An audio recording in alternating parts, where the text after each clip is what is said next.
And now, the second volume. The second one is War and Peace, and it's just, a classic. But I'll be honest, it's a classic I've never read.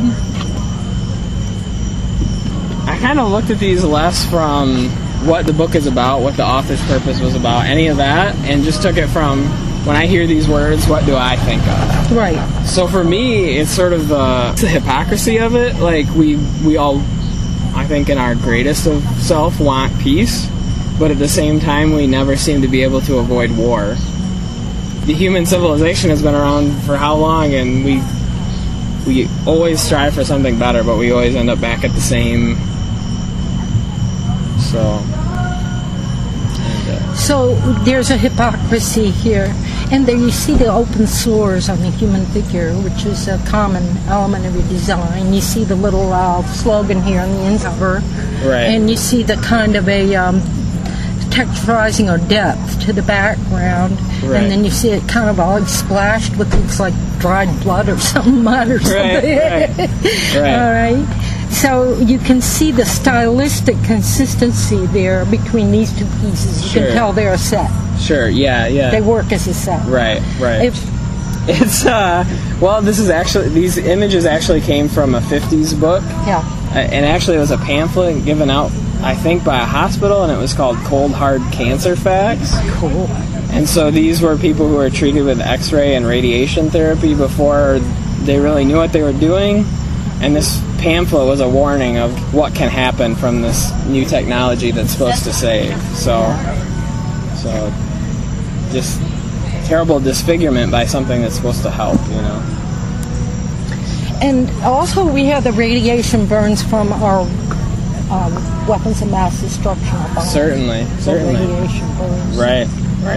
So that, although this is probably caused in the hospital, the same wound artistically serves for the wounds of war. Exactly, yeah. This is what war does to a person. Right.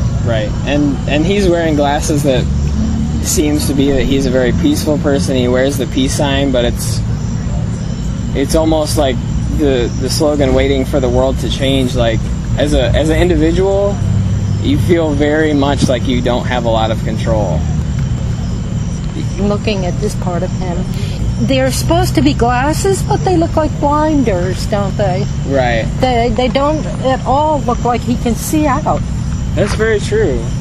That's not something maybe I specifically thought about, but I feel like a lot of...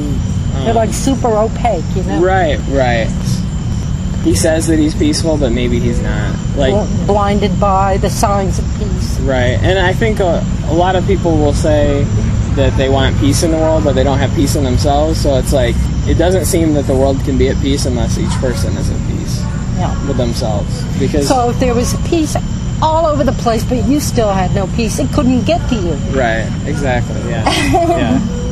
And you couldn't give it to the world either. So. Thank you. Is that literally War and Peace? No, it's yeah, man. it's crazy. It's the inside story of War and Peace. It's between the pages. Exactly. Okay. What else you got there? We got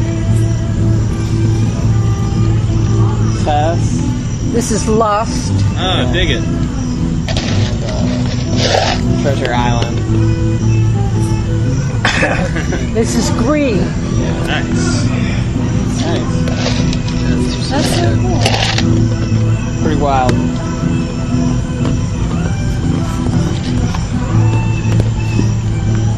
I'll just... Okay. What else you got there?